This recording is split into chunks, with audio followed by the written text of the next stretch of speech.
que es la oreja o el pabellón auricular hasta lo que es la membrana timpánica. Y lo que es el oído medio se va a ir desde lo que es la membrana timpánica hacia las porciones laberísticas de lo que es el oído interno, es decir, hacia la ventana oval o también hacia la ventana redonda. Entonces, además también va a contener lo que es lo que son los huesecillos, es decir, martillo, yunque, estribo. Además también va a estar conectado con la nasofaringe, ¿por medio de qué? Por medio de la trompa de Eustaquio o trompa auditiva. Además también vamos a tener lo que es el oído interno, que va a ser la porción más medial del oído, y esta va a estar ubicada en la porción petrosa del hueso temporal. Entonces, enfocándonos en lo que es oído externo, vamos a tener lo que es la oreja y el conducto auditivo externo. Enfocándonos en primer lugar con la oreja, también llamada pabellón auricular. Esta de acá va a estar ubicada en lo que es la región lateral de nuestra cabeza, es decir, a ambos lados. ¿Entre qué? Entre la articulación temporomandibular y la región mastoidea. Entonces, ¿qué porciones vamos a tener en lo que es el pabellón auricular? Vamos a tener lo que son dos caras. Una cara lateral, la que podemos ver en la imagen, que nos va a presentar dos porciones, lo que son los relieves y lo que son las depresiones. En los relieves vamos a tener lo que es el hélix, el antihélix, el trago y el antitrago. Y en lo que son las depresiones vamos a tener lo que es la escafa y también lo que es la fosa triangular. Ya también en lo que es la cara medial, es esta porción de acá, por algo es cara medial, y vamos a tener dos porciones, una porción libre, que es esta, y una porción adherente. La porción adherente va a estar en contacto ¿con quién? Con el hueso temporal. Y bueno, a su vez también vamos a tener una circunferencia conformada por el hélix, el lobulillo y el trago. Entonces, ahora vamos a hablar sobre la composición en sí del pabellón auricular. Si nosotros palpamos, podemos sentir cómo es que este pabellón auricular va a contener lo que es cartílago. Sin embargo, si palpamos más abajo por la porción del lobulillo, podemos notar que esto no es cartílago, esto es piel. Entonces, básicamente también vamos a tener ligamentos. Estos ligamentos van a ser extrínsecos e intrínsecos. Los extrínsecos van a ayudar a que la oreja se una a lo que es el hueso temporal y los intrínsecos nos van a unir diferentes porciones de la oreja, es decir, que nos va a dar la forma en sí de la oreja. Por ejemplo, como podemos ver en las imágenes, tenemos lo que es el ligamento que une al trago a la raíz de hélix.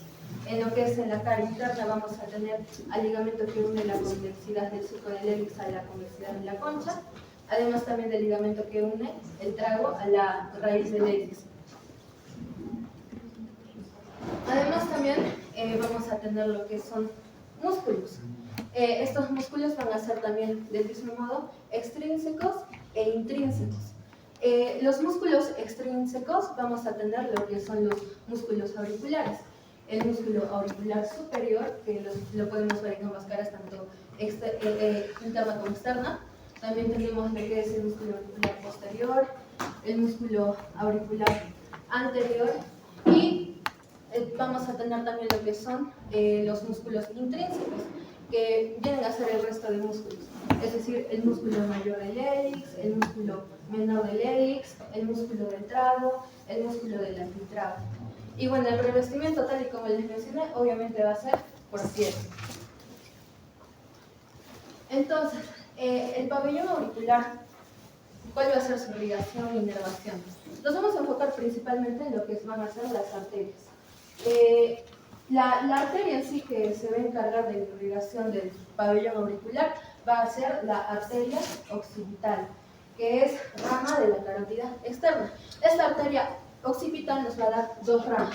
La arteria temporal superficial, bueno, no son las únicas ramas, ¿no? Pero enfocándonos en lo que es el pabellón auricular.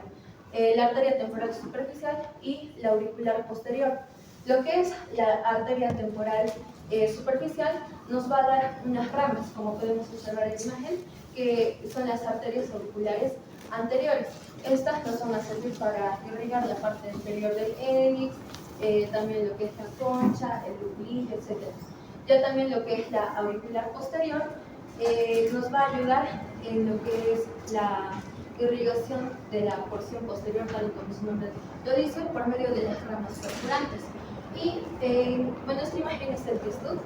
También nos menciona lo que son las ramas contorneantes. Estas ramas contorneantes van a provenir de la arteria temporal superficial. Ahora, lo que viene a ser la inervación, la porción, vamos a tener dos tipos de inervación, una motora y una sensitiva. La motora va a estar dada por el nervio facial, por la zona que está pintada de color amarillo. Mientras que la sensitiva va a estar dada tanto por el trigémino como el plexo cervical. En el trigémino por parte del nervio trigémino vamos a tener lo que es el ramo auricular, vamos a tener lo que es el nervio auriculotemporal. Este nervio auriculotemporal va a provenir de ¿qué? Recordemos el trigémino. 3. Es de la V3, es decir, del nervio mandibular. Muy bien. Entonces, y la porción inferior, es decir, el resto del hélix con el oblillo, va a estar inervado por el plexo cervical. Prácticamente eso.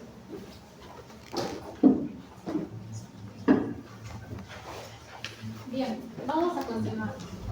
Ya hablamos del pabellón auricular, vamos a hablar del conducto auditivo externo. Bien, vamos a ver por dónde se inicia. Se inicia aquí, en la concha acústica, y tiene una orientación de medial a anterior, y este termina en el tímpano, lo que lo separa del oído medio. Este posee una longitud de más o menos de 24-25 milímetros y posee dos porciones, una porción que es la fibrocartilaginosa y otra que es la porción ósea. La fibrocartilaginosa mide más o menos 8 milímetros y la porción ósea tiene una longitud de 6 milímetros. Bien, la inervación sensitiva de estos. Vamos a ver que está formada por la auricular, que ya lo habíamos hablado ya, de la temporal, que es rama de la mandibular, la B3, y el nervio maxilar, que es el facial, el séptimo nervio craneal, y del nervio vago. Bien, hablando de la irrigación arterial, vamos a ver la porción fibrocartilaginosa y una porción ósea. La porción fibrocartilaginosa va a estar irrigada por la arteria temporal superficial, que es una rama de la carótida externa, como lo pueden ver aquí, y la arteria auricular posterior, que también es una rama de la carótida externa. También la porción ósea está formada por la arteria maxilar interna, que tiene rama es una rama que da la rama de la arteria timpánica. Bien, continuando vamos a hablar sobre la oído. Y bueno, prácticamente aquí va a haber unas paredes de la caja timpánica, considerando también que esta va a ser una región que va a estar llena de aire. Y además vamos a hablar de tres porciones importantes: de la cavidad timpánica, de la trompa auditiva y de las cavidades posteriores. Entonces, vamos a considerar también que este va a tener un contenido de unos huesecillos pequeños que también van a estar involucrados con el flórago. Tenemos al martillo y al yunque, que van a ser, que se van a originar embriológicamente del primer arco faríngeo, y el estribo, que se va a originar del segundo arco faríngeo. Entonces, vamos a proseguir con la caja del tímpano. Como pueden observar, tenemos como una imagen en forma de cubo, pero tenemos que considerar también que esta caja del tímpano, según el Rubier, tiene una forma bicóncava. Entonces va a tener 6 caras, 6 paredes, una pared lateral, medial, una pared superior, una pared inferior, la anterior y la posterior. Entonces vamos a empezar con la pared lateral. Esta es una vista lateral prácticamente. Entonces la pared lateral también tiene otros nombres como la pared membranosa o timpánica. Es prácticamente el límite que va a haber con el oído externo. En todo caso, este va a estar conformado por pliegues fibrocartilaginosos o fibras fibrocartilaginosas que van a ser fibrosas, elásticas, delgadas y resistentes. Va a tener un diámetro vertical de 10 milímetros, un diámetro posterior o horizontal de 9 milímetros y un espesor de 0,1 milímetros. Bueno, se nos menciona también que dependiendo de la porción en la que se va a insertar, esta va a ser más delgada o más gruesa.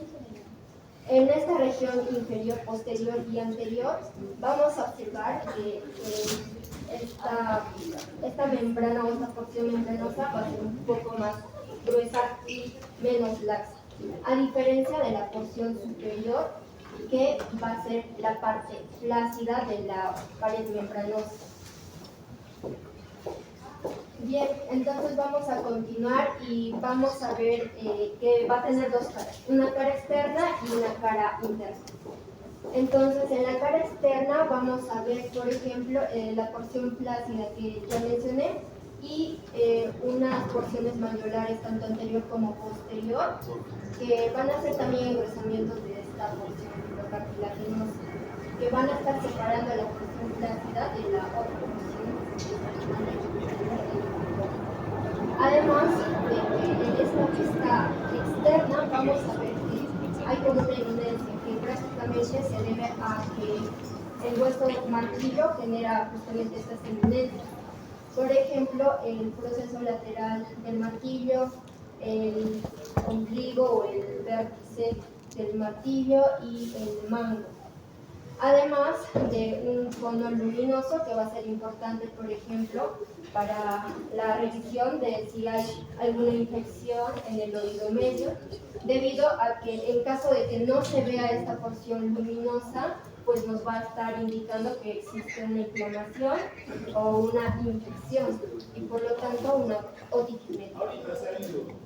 Mientras que en la cara interna vamos a poder observar de mejor manera el hueso martillo. Además de su manubrio, su receso superior, los pliegues anteriores que ya se mencionó, los recesos anteriores también y la cuerda del tímpano, que es una rama de. Bien, en cuanto a su irrigación, va a estar dada por dos redes, una subcutánea y una submucosa. La subcutánea por la arteria timpánica anterior, que se da por la arteria maxilar, maxilar como tal o maxilar interna. Mientras que la red mucosa va a estar dada por la arteria timpánica anterior y la estinomastoidea.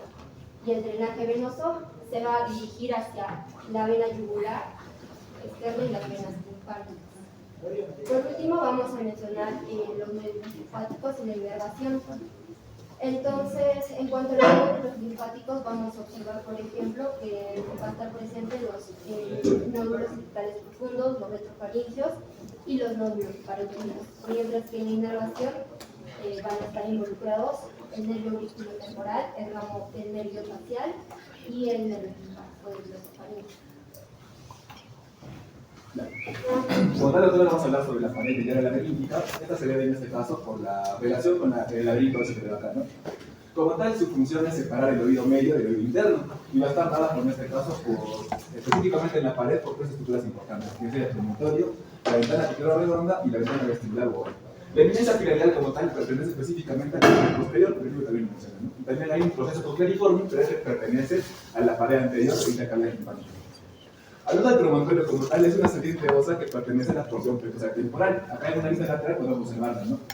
Y como tal, en este caso, su función viene a ser que acá se van a ramificar bastante redes anastomóticas, tanto de arterias como de nervios, formando el plexo timpánico y una red anastomótica entre muchas arterias adyacentes en esta parte de atrás. Como tal, acá se relaciona en este caso este pequeño agujero por donde va a salir una rama de nervio timpánico proveniente del nervio hipogloso o del noveno paratranel, también llamado conductivo de nervio timpánico o conducto de Jackson. Luego tenemos la ventana coclear redonda, que va a estar un agujero que pueden ver acá, ubicado en este caso posteriormente al promontorio. Esta va a estar cubierta por membrana timpánica secundaria. Y la eminencia piramidal, en este caso, que pertenece más a la pared posterior, que pueden ubicarla acá, ¿no? Esta como tal tiene una vértice agujereada, por donde va a salir el tendón del músculo estribo o estapedio, el cual se va a insertar en el hueso estribo en el cuello. Y como tal, el músculo estapedio, la porción muscular, va a estar dentro de dicha pirámide. Ya, luego tenemos la ventana vestibular oval. Esta como tal es una ventana muy importante porque en este caso comunica la cavidad timpánica con lo que es la cavidad vestibular. Es la que se observa en esta imagen si es que nosotros retiramos el estribo. El estribo como tal es la que tapiza esta cavidad, ¿no?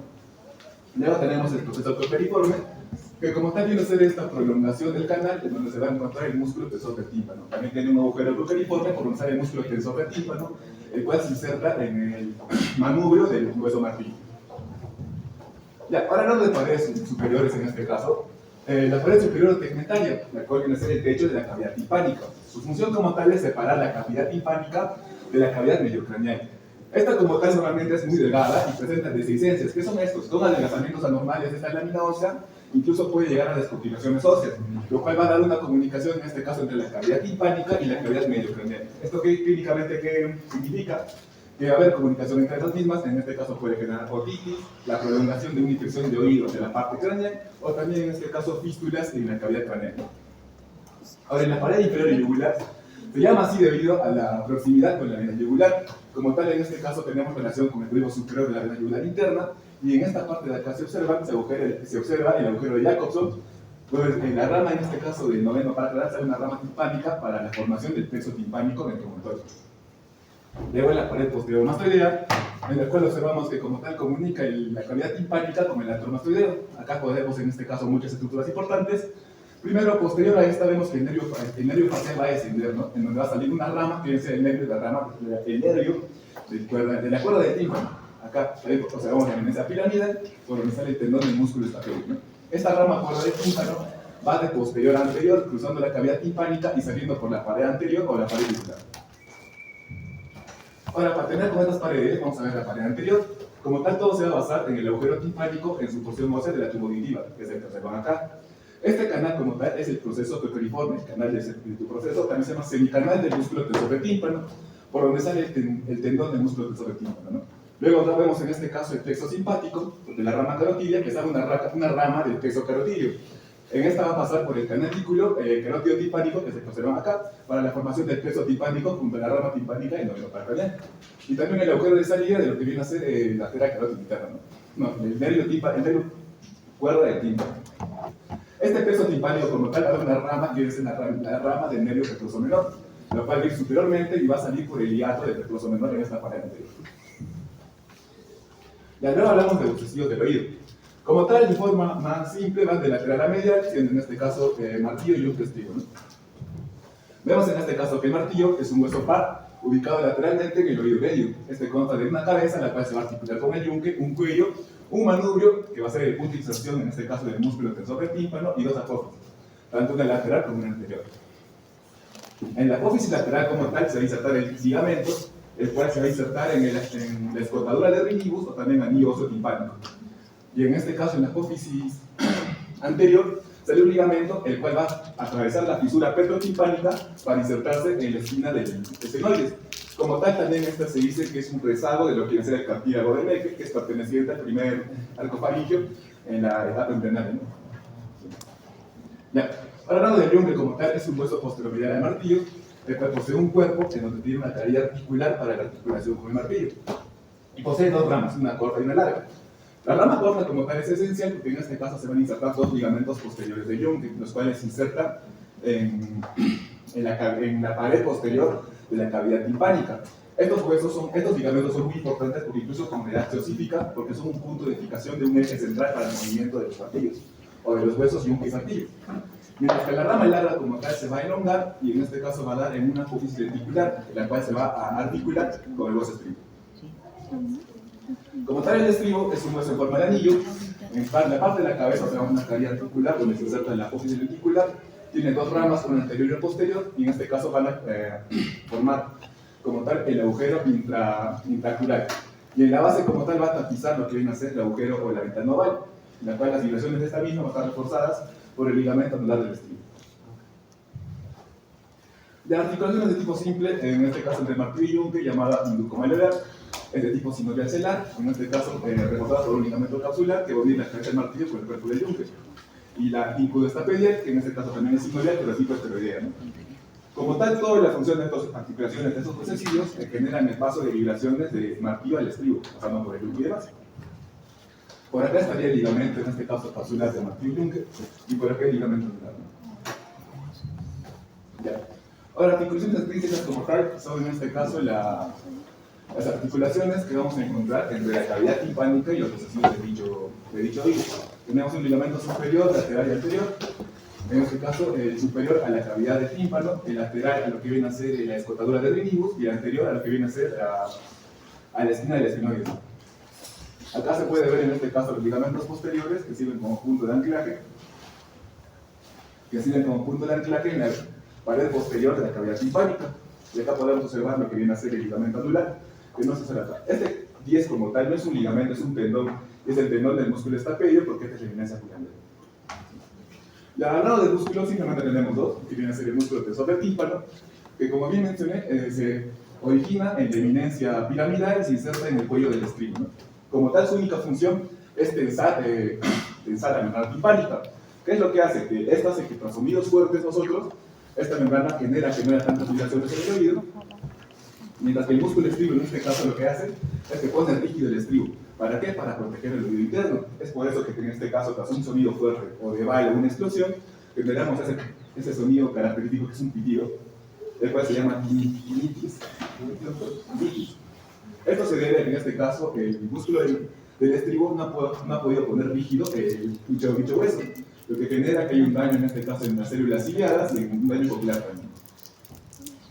Ya para terminar, de forma simple, la mucosa es en este caso una capa que va a proteger y va a lubricar lo que vienen a ser los huesos, los ligamentos y toda la actividad timpánica. Las arterias son numerosas, como bien mencioné, forman una red anastomótica en lo que viene a ser la parte del promontorio y va a estar formada por ramas de la arteria estilomastoidea, la timpánica, meningia media, faringe sedente y perote interno, ¿no?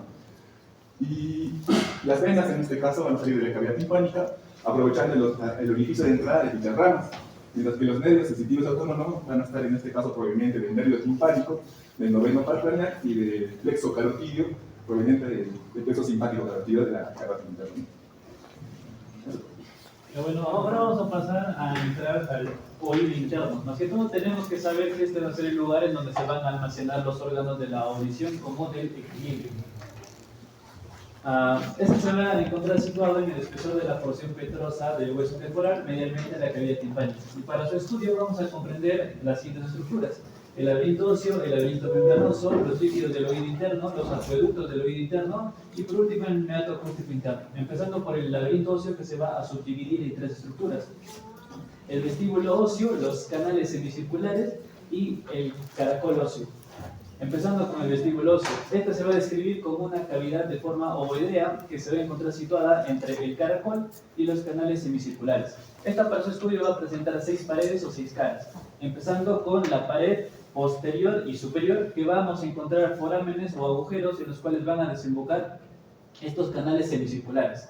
Ahora, la relación más importante en la pared anterior va a ser con el caracol, pero a su vez estos dos van a estar separados por el paso de un nervio facial que está representado en el siguiente esquema. El nervio facial a través del acueducto de Falopio, o también llamado conducto facial. Ahora, en la parte lateral vamos a ver 2 agujeros. La ventana vestibular, que va a comunicar la cavidad timpánica con el vestíbulo, y esta va a estar ocluida por la platina del estribo. Y la ventana coclear, que esta va a comunicar la rampa timpánica del caracol con la cavidad timpánica, y esta va a estar ocluida por el tímpano secundario. Ahora, acá tenemos una vista de la pared medial. Como podemos ver, tiene muchas depresiones, y las principales y las que tenemos que recordar son estas: una depresión anterosuperior, o también llamada fosa semiovoidea, o receso elíptico, o receso utricular, donde se va a alojar el utrículo. Acá abajo una depresión anteroinferior, que se va a llamar también fosita hemisférica, o receso esférico, o receso sacral, donde se va a alojar el sacro. Otra depresión, que va a ser la fosita coclear, o también llamado receso coclear, donde se va a alojar la primera porción del conducto coclear. Y acá una depresión media alargada que podemos ver que es la fosita sulciforme, o también llamado pico de flauta, que va a ser el orificio de entrada al acueducto vestibular.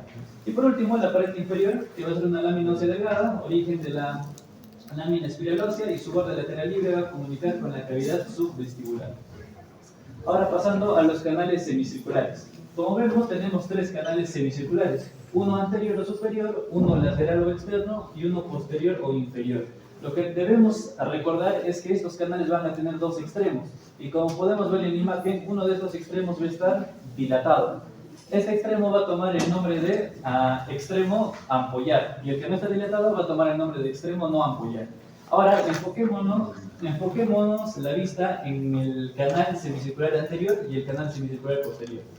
Podemos ver que ambos tienen un extremo ampollar independiente, pero si seguimos su trayecto vamos a ver que ambos se van a juntar y van a formar un canal no ampollar común. Pero eso no va a pasar en el canal semicircular lateral, porque este va a tener un extremo ampollar independiente y un extremo ampollar no independiente. Ahora vamos con el caracol óseo. Va a ser una estructura enrollada de 2 vueltas y media alrededor de un eje central llamado modiolo o columela, que es lo que vemos de color amarillo. El techo y el suelo, que es lo que vemos de color celeste, van a estar formados por la lámina de los conductos, que es lo que vemos en espiral de color celeste. Y estos conductos van a estar separados por un tabique de espiral, que van a separarlo en una rampa timpánica y en una rampa vestibular. Ahora, lo que más nos interesa de este esquema es que vamos a ver en la lámina espiral un poro que va a alojar a los filetes nerviosos del nervio coclear, y estos van a confluir en un canal llamado conducto de Rosenthal o conducto espiral de Rosenthal. Ahora, los acueductos. En esta imagen, lo que está señalado de color celeste es el acueducto del vestíbulo, lo que está señalado de color negro es el acueducto coclear. El acueducto del vestíbulo va a dar paso al conducto endolinfático, que es este de acá, que es una prolongación del laberinto membranoso, y también va a dar paso a la vena del acueducto vestibular. Esta va a terminar hacia arriba en una dilatación llamado saco endolinfático, cuya función va a ser más que todo ayudar al drenaje de líquidos que contienen el oído interno. Ahora, el acueducto coclear va a dar paso a la vena del conducto del acueducto coclear y va a comunicar el oído interno con el espacio subaracnoide. De esta manera, el líquido cefalorraquídeo que se va a contener acá puede pasar hacia el oído interno y se va a llamar perilinfa. Ahora, el meato acústico interno es un conducto de aproximadamente 10 milímetros que va a presentar dos crestas, una vertical y una horizontal. La vertical más que todo se llama barra de Bill y la horizontal puede llamarse cresta transversal falciforme, que va a dividir al meato en 4 fositas. Una anterior superior que va a dar paso al acueducto de Falopio, una anterior inferior que va a dar paso al nervio coclear, una posterior superior que va a dar paso al nervio vestibular superior y una posterior inferior que va a dar paso al nervio vestibular inferior. Y abajo de esta va a haber un pequeño agujero que va a ser el foramen singular de Morgagni, que va a dar paso al nervio ampollar posterior inferior.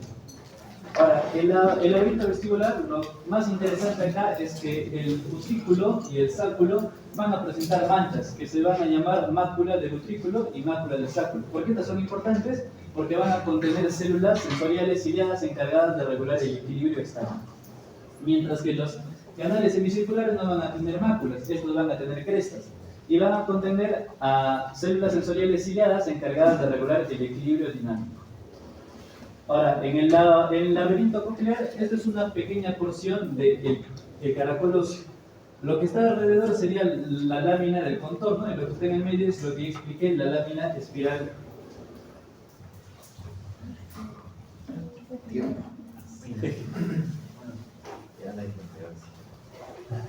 ¿Hay que apretar todo eso?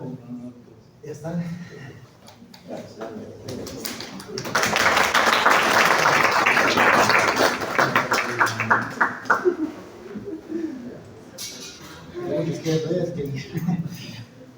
Dos preguntas nada más, ¿ya? Uno, a ver. En el máximo de tensor del tímpano que es arteria, El estapidio es el nervio de penetración, el tímpano es el Ya,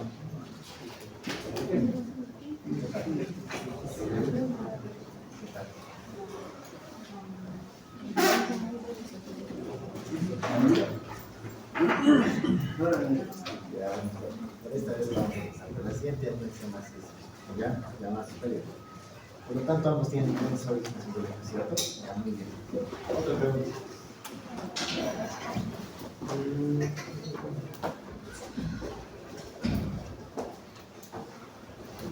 ¿Qué relación tiene, o bueno, en este caso, qué función tiene el plexo timpánico? ¿Por qué necesita sus referencias del glosofárico? ¿Cuál es la importancia del glosofárico sobre el plexo timpánico? Sería su programa de nervios. Ya, pero ¿por qué? ¿Para qué sirve eso? Para conocer la gente timpánico, la interacción con el timpánico.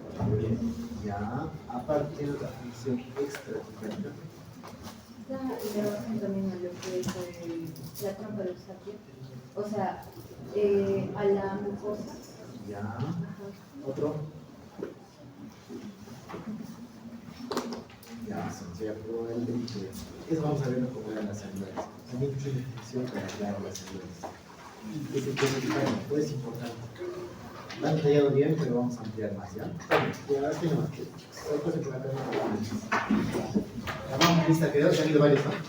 Sí. Otros ya.